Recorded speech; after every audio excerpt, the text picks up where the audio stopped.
রাজনীতি করে আমাদের কোনো সমস্যা নেই, কিন্তু যদি বেয়াদবি করেন বাংলাদেশের যুব সমাজ, ছাত্র সমাজ, শ্রমিক সমাজ বেয়াদবি কিন্তু মানতে পারবে না। আজকে পরিষ্কার ভাষায় বলে সাবধান হয়ে যান। আর যদি প্রধানমন্ত্রীর বিরুদ্ধে, প্রধানমন্ত্রী সহধর্মীর বিরুদ্ধে, প্রধানমন্ত্রী কন্যার বিরুদ্ধে, বিএনপি সিনিয়র নেতাদের বিরুদ্ধে কটূক্তি করেন এবং বেয়াদবি করেন, আমরা কিন্তু আর ছাড় দিব না। আমাদের যখন মন চায় আমরা মন্ত্রিসভার মিটিং এ ঢুকে পড়ে, আমরা প্রধান উপদেষ্টার ঢুকে পড়ে তারা যা ইচ্ছা তাই করেছেন।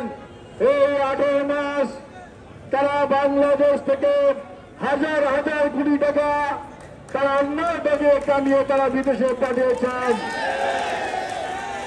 যারা 2 বছর পূর্বে যারা কৃতজ্ঞতা খাওয়া দাওয়া করতে পারত না, দেশের ভাড়া দিতে পারত না, পায়ে ভালো স্যান্ডেল পরতে পারত না, আজকে তারা দামি দামি গাড়ি ব্যবহার করেন, আজকে তারা দামি দামি ফ্ল্যাটে চলেন। অনেকে বলেন তারা তাদের বাসায় বলেছিলেন আমাদের প্রত্যেক বাড়িতে টিনের ভেঙে গিয়েছে, ওঠাতে পারিনি। আজকে তারাই বলেন তারা নাকি জমিদারের নাতি।